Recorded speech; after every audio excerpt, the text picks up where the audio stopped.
बार बार हो रहा है तो एक बार सचमुच का वास्तविक रूप से घटना घट जाएगी और 500 अधिवक्ता मारे जाएंगे, तब लोग आएंगे श्रद्धांजलि सभा करने के लिए। नरेंद्र मोदी जी, ये बैसाखी की यहाँ आपकी सरकार है, आप भी उसके साथ हैं और आपका तो चरित्र अच्छा रहा है। या किसी को धमकी मिल रहा है तो वो अपने बचाव के लिए इस न्यायालय में आती है, और आज ये स्थिति हो गई है कि इस न्यायालय को ही धमकी दिया जा रहा है कि उड़ा देंगे बम से। ये कोर्ट को ही हम उड़ा देंगे, बम प्लांट नहीं किए पूरे कोर्ट उड़ेगा। तो ये जो घटनाएं बार बार हो रही है, इससे क्या होता है कि जितने भी हमारे अधिवक्ता हैं बहुत जो है डरे हुए हैं, न्यायालय के सभी लोग डरे हुए हैं। और प्रश्न उठता है कि इस बिहार सरकार की आईटी सेल और सीबीआई विजिलेंस क्या कर रही है। सेंट्रल गवर्नमेंट का जो है, हमारे जो सीबीआई है, जब दूसरे लोग धमकी किसी को देते हैं तो वो न्याय मांगने के लिए यहाँ आता है, उसको जस्टिस डिलीवर यहाँ होता है। और हम लोग कहाँ जाएंगे, हम किससे मांग करेंगे? तो हम तो मांग करेंगे अपनी सरकार से ही मांग करेंगे ना। पटना का सिविल कोर्ट, हाई कोर्ट, इस दौरान आप देख रहे होंगे कि बिहार की विधानसभा चल रही है, मतलब वहाँ सदन की कार्यवाही जो है वो जारी है। लेकिन एक कोर्ट कचहरी जब चलती है तो बहुत सारे लोगों को न्याय की, सुरक्षा की जिससे उम्मीद रहती है, वही कैंपस, वही परिसर इस दौरान असुरक्षित है। लगातार उसको बम से उड़ाने की धमकी, ईमेल आ रहा है। इस वजह से यहाँ काम धाम भी जो है वो प्रभावित हो रहा है। पप्पू यादव 2-3 दिनों से लगातार आने जाने और वजह की से मीडियाकर्मी भी यहाँ लगातार आ जा रहे हैं, लेकिन यहाँ काम जो है ठप है इस वजह से, क्योंकि धमकी मिल रही है कि भाई ये जो कैंपस है पटना सिविल कोर्ट, इसको उड़ा दिया जाएगा। ईमेल आ रहा है, मगर वो कौन कहाँ से ईमेल भेज रहा है अभी तक ट्रेस नहीं हो सका है। तो कुछ अधिवक्ता हैं हमारे साथ इसी सारे मुद्दों पर बात करने के लिए। क्या दुखी आप लोगों को लगी हुई है कि नॉर्मल है सब कुछ? आज की घटना लेकर करके ये 8वीं बार हुई है। 7वीं बार आया था कि बम से उड़ा देंगे, और आज कहा गया था पार्टिकुलरली कि पूरे जो है ये कोर्ट को ही हम उड़ा देंगे, बम प्लांट नहीं किए पूरे कोर्ट उड़ेगा। तो ये जो घटनाएं बार बार हो रही है, इससे क्या होता है कि जितने भी हमारे अधिवक्ता हैं बहुत जो है डरे हुए हैं, न्यायालय के सभी लोग डरे हुए हैं। और प्रश्न उठता है कि इस बिहार सरकार की आईटी सेल और सीबीआई विजिलेंस क्या कर रही है। सेंट्रल गवर्नमेंट का जो है, हमारे जो सीबीआई है, वो क्या कर रहे हैं। और बताइए, वो इंसान को धमकी दिया जा रहा है, जब दूसरे लोग धमकी किसी को देते हैं तो वो न्याय मांगने के लिए यहाँ आता है, उसको जस्टिस डिलीवर यहाँ होता है। और हम लोग कहाँ जाएंगे, हम किससे मांग करेंगे? तो हम तो मांग करेंगे अपनी सरकार से ही मांग करेंगे ना। अब बताइए, सम्राट चौधरी हैं, अभी बुलडोजर तो कितने अच्छे से चलाते हैं, चलिए स्वागत है, हम थोड़ी मना करते हैं कि बुलडोजर नहीं चलाइए। अगर अभी क्या होगा, अभी किसी जो है हमारे जो है नेताजी को, किसी जो है एमपी को, किसी एमएलए को, किसी जो है मिनिस्टर को अगर इस तरह का आएगा आईटी से कोई सेल से कोई मैसेज, जो 24 घंटे के अंदर पता चल जाएगा कि कहाँ से आया है। और उसके बारे में चिंतित नहीं कर रहे हैं ये बिहार सरकार, जो सबको इंसाफ दिलाता है, और वो आज असुरक्षित जो है महसूस कर रहा है। ये ऐसा कब तक चलेगा?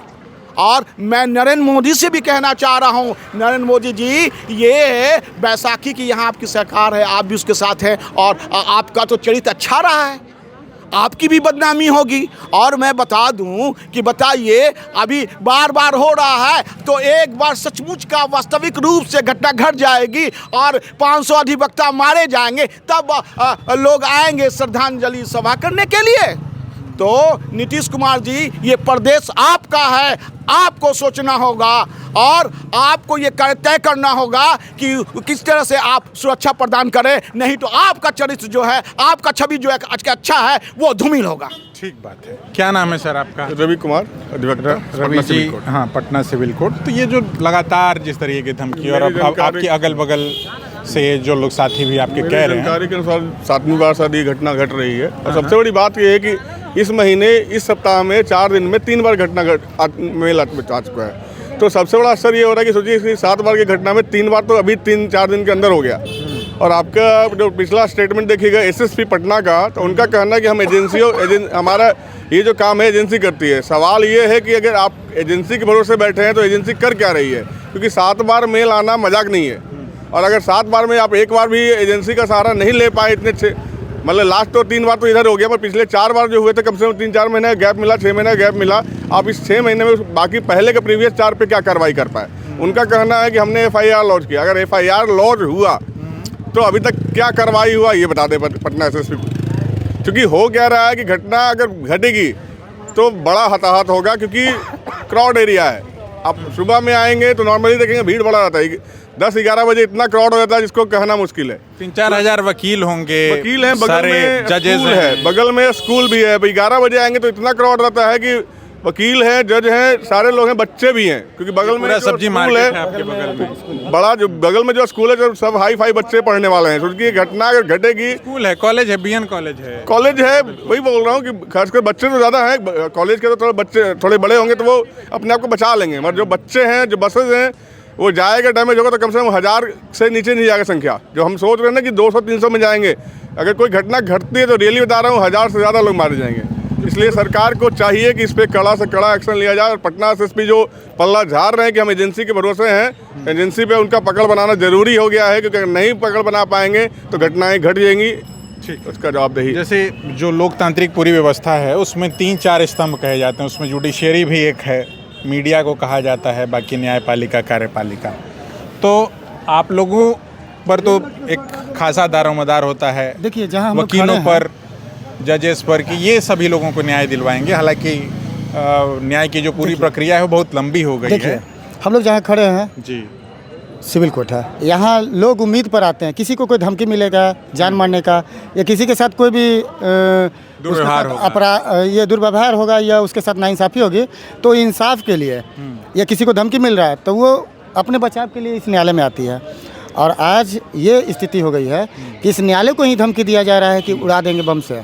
और ये बहुत ही दुर्भाग्यपूर्ण बात है कि सरकार को ये पिछले 6 महीने से ये आज 8वां मेल है, 6 महीने से आपको बार बार कहा जा रहा है कि हम कोर्ट को उड़ा देंगे। आपको खुला चैलेंज दिया जा रहा है, प्रशासन और शासन दोनों को, ये जो भी इस तरह के मेल कर रहे हैं वो आपको खुली धमकी दे रही हैं कि आप पकड़ के दिखाओ हमें, हम सिविल कोर्ट उड़ाएंगे। तो आपने क्या किया? ये नई घटना नहीं है, बहुत पुरानी घटना है। इधर 4 दिन से लगातार ये चौथी घटना है, तीसरी चौथी घटना है। इससे न्यायिक कार्य में बाधा उत्पन्न हो रही है। अगल बगल कॉलेज स्कूल है, ये लोग भी मैसेज आता है, डर से ये लोग भी स्कूल अपने खाली करवाते हैं। और दूर दूर से क्लाइंट लोग आते हैं, वो लोग भी भय में रहते हैं। हम लोग भी भय में काम कर रहे हैं। थोड़ा बहुत समय मिलता है कि कोर्ट खुल गया है, मैसेज आता है तो काम करते हैं, लेकिन डर तो कहीं ना कहीं बना रहता है कि कहीं कभी ना कभी भेड़िया वाला एक कहानी हम लोग सुने हैं, उसके सोच को देखते हुए डर तो बना रहता है। और ऐसे भी सिविल कोर्ट में पहले भी हम दुर्घटना देख चुके हैं, ट्रांसफार्मर फट गई थी तो एक वकील साहब, इसलिए दुर्घटना, सावधानी हटता है दुर्घटना घटता है। तो इसलिए सरकार से कहेंगे कि आप इस मुद्दे को गंभीरता से लें। हाई कोर्ट से आग्रह करेंगे कि इस मैटर पर स्वयं संज्ञान लें। और सिविल कोर्ट का जैसे मित्र बता रहे थे कि कुछ पावर सीमित होती है, हाई कोर्ट चाहे तो संज्ञान खुद ले और इसको पकड़ने की कार्रवाई की जाए, इसको बंद किया जाए। ठीक है। तो यही हमेशा एक बात कही जाती है कि prevention is better than cure. तो पहले बचाव हो जाए तो बाद में किसी तरीके की अनहोनी नहीं होगी। ये पटना का व्यवहार न्यायालय सिविल कोर्ट, यहाँ से दिन में जब कोई आम शख्स आता जाता है तो उसको फ्रेस्किंग, मतलब उसकी ऊपर से नीचे तक ऐसे छूछा करके जांच पड़ताल, वकील लोग यूं ही चले जाते हैं, चले आते हैं। तो इन सारी बातों के बीच में जब लगातार पटना के सिविल कोर्ट को ही उड़ाने की धमकी मिल रही है, तो ऐसे में सारे वकील जो हैं उनमें भी एक किस्म का डर है। और उसी सारी चीज़ों पर हमने उनसे बात की है कि उनका क्या कहना है, क्योंकि लगातार जिस तरीके से धमकी मिल रही है सिविल कोर्ट को उड़ाने की, ईमेल जो आ रहे हैं, तो वो अभी तक कोई इस मामले में पकड़ा नहीं गया है, कौन कर रहा है इस तरीके से। तो एक तरीके से पुलिस प्रशासन भी, सरकार का रवैया भी जो है वो सवालों के दायरे में है। तो हमने यहाँ से एक फौरी बातचीत वो आप लोगों तक पहुँचे। बहुत शुक्रिया। TheFollowUp.in. Like, share and subscribe. www.thefollowup.in